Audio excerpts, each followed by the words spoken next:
Salut les mecs! Dans une précédente vidéo, j'ai parlé de cette carrosserie de Marder et d'un projet, puisque le Baja 2VD que j'ai ici, je vais le laisser en Baja, puisque j'adore le Baja, mais j'aime aussi le Marder.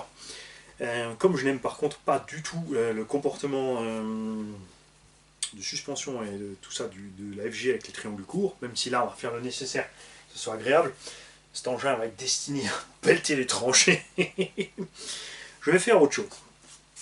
J'ai fabriqué mon Oboe MT Sport 1,5 qui a donc l'étreint du MT2, un châssis court de MT1 et j'ai encore ici un MT1 et un châssis de MT2. Et c'est là où je veux en venir.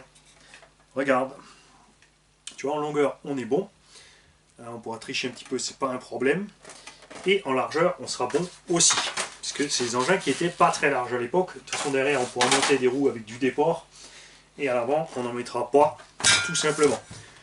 On va monter 2 Desperado avec des ports ou sans pour faire la différence. On peut monter des Exa bien sûr avec des élargisseurs. Il y a de quoi faire. Je vais donc me faire un petit Marder brushless 4x4. Évidemment là ça ne te parle pas parce que ça ne correspond pas. Il faut imaginer que le train avant sera là. Tu vois là on est donc bien dans le trou là aussi. On lui fixera un support d'aileron et un aileron. Et on va se faire un Marder 4x4 hyper light, puisque le châssis ne fait que, là, avec cette longueur là, on devrait rester dans les 6-7 kg. Donc on va le laisser en 6S. Les roues 1/5 ne sont pas énormes, des roues de Monster 1.8 ont largement la même taille. Je peux aussi évidemment, comme il y a des vis M5 là-dedans, monter les carrés de roues FG et monter les roues de FG dessus. Par exemple. Et comme ça, je peux me faire mon petit... Fun Cross 4x4 tranquille, hyper light, avec une meilleure suspension que c'est le cas chez FG, et se faire plaisir tout simplement.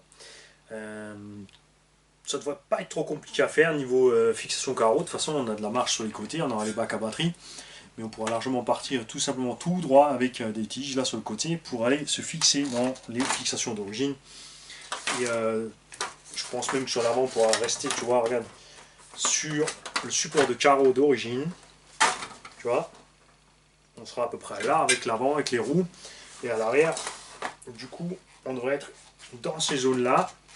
Là, c'est pareil, si on met un support d'aileron ou quelque chose, on fera une petite fixation à l'arrière, en plus on avait su faire cela.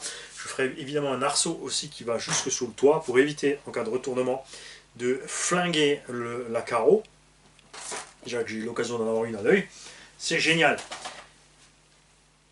Pourquoi je prends l'MT Sport et pas le Plus pour faire ça? Puisque le MT Plus a du grand débattement, vous l'avez vu, quand tu lâches la suspension il est moins stable, c'est comme le Reaper ici. Alors que là, j'ai les trains pas trop étroits, pas trop larges, et j'ai les amortos plus courts. Je pourrais évidemment largement monter les plus courts, mais je pense que si je monte les courts, tout simplement couchés, ou même dans les points d'ancrage inférieurs des triangles au cas où, on pourra le faire vraiment en buggy 1/6, super méga léger. Pas besoin de faire trop, l'engin pourra par contre encaisser, vous le savez, des sauts, puisque évidemment je vais mettre aussi le kit de diff central à bord. Il n'y a pas photo. Même si je suis tenté, parce que je l'avais essayé sur ce MT Sport, de le faire en 2 roues motrices. J'avais laissé les batteries derrière, enlevé juste une fois l'arbre de transmission avant, et ça se comportait super bien. Mais évidemment ça stresse le diff. C'est bien sur surface glissante, mais pas sur sol dur. On manquerait évidemment d'avoir sur la transmission, on a un slipper mais il n'est pas assez costaud pour pouvoir glisser plusieurs fois, il faudrait une multidisque. C'est là que ça se complique toujours un peu cette histoire de faire du 2 roues motrices n'importe comment. Donc donnez-moi vos idées, n'hésitez pas, moi je pense que ça va être pas mal. Tu vois, on est vraiment pas trop mal avec les trains. On pourra tricher toujours un petit peu évidemment sur la découpe à l'arrière. Ouais. J'aime bien me faire plaisir comme ça. Salut les mecs.